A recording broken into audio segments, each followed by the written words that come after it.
Welcome to This Explainer. Today, we're taking a fascinating journey straight into the black box of how massive AI brains actually co-evolve and learn. I mean, if you've ever wondered how modern foundation models manage to juggle text, images, and generative art all at the exact same time, you are definitely in the right place. We're going to explore some groundbreaking research from Meta and the University of Oxford. They've basically mapped out the fundamental mechanics, what they actually call the physics, of multimodal pretraining. It's a massive question, right? How does an AI learn to read text, understand an image, and draw a completely new picture simultaneously? Well, until recently, developers have essentially been guessing at the answers. They've been relying heavily on intuition and, heuristics when throwing just vast amounts of data at these models. But this rigorously controlled paper from Meta and Oxford, it finally uncovers the actual laws of physics governing AI training. They replaced all that guesswork with hard empirical evidence to show us exactly how these complex modalities interact. Okay, let's dive right into this. Here's our roadmap for today. 1. The blueprint. 2. Uncovering knowledge flow. 3. Synergy and competition. 4. The vision laziness trap. And 5. Building better AI. All right, section 1, the blueprint. So to really understand how AI is changing, we have to look at how these models have traditionally been built. Historically, the AI community relied heavily on something called late fusion. This is where you take a visual encoder that's already been trained and you kind of glue it onto an existing language model after the fact. Think of late fusion like an adult trying to translate a brand new language back into their native tongue. I mean, it works, but it's inherently bottlenecked because the rich visual signals are forced to conform to a pre-existing language space. But today, the frontier is early unification. This treats text, visual understanding, and visual generation as simultaneous core objectives right from birth. Early unification is exactly like raising a bilingual child from day one. The representations of language and vision are allowed to naturally co-evolve, and that unlocks much deeper native capabilities. Moving on to section 2, uncovering knowledge flow. Now, with these models evolving together, you have to ask, who is actually helping who inside the model? Well, the crucial point here is that this knowledge flow is surprisingly asymmetric. It's practically a one-way street.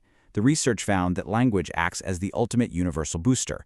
When you add language data to the mix, it universally improves the AI's ability to understand images, especially for complex stuff like reading text inside images or reading charts. And get this, it even improves the model's ability to generate images. Visual understanding, so the ability to look at an image and describe it, acts as a massive helper for visual generation. It gives the model a really strong foundation to draw better. But visual generation, the actual act of drawing the image, is kind of the lone wolf here. Training the model to draw doesn't really boost its language skills, and it doesn't automatically improve its ability to understand images in a zero-shot way either. And this setup brilliantly illustrates exactly how the researchers proved these knowledge flow dynamics.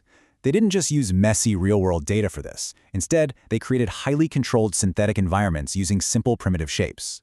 Basically, they ran an experiment where they hid specific low-level concepts, like the color yellow or the shape of a sphere, entirely from the AI's generation training stream, but they kept them in the understanding stream. So the result, zero-shot transfer completely failed. If the AI didn't explicitly practice drawing a sphere, it just couldn't draw it, period, even if it perfectly understood what a sphere was when analyzing an image.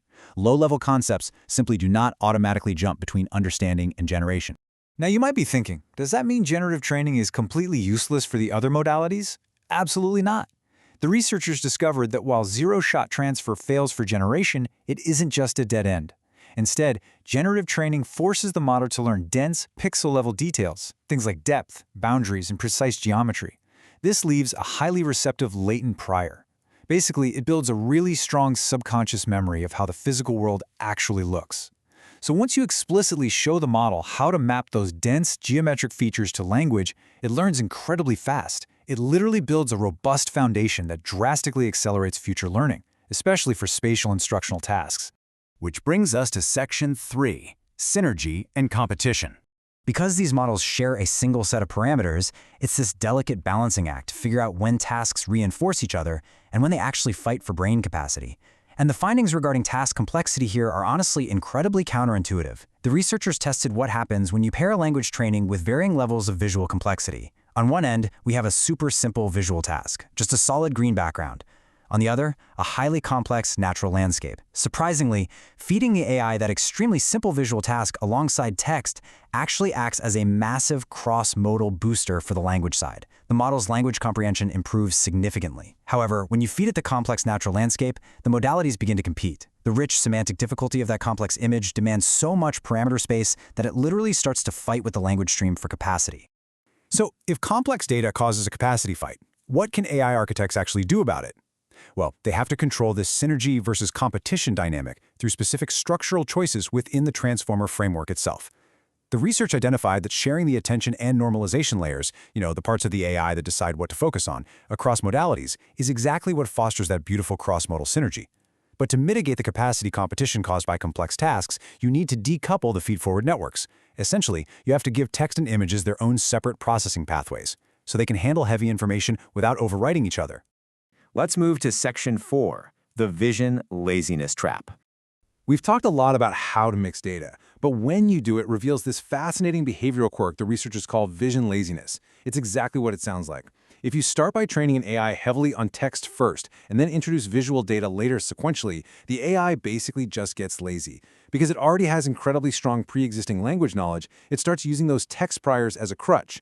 Instead of doing the hard work to deeply optimize and learn native visual features, it just coasts on what it already knows from language.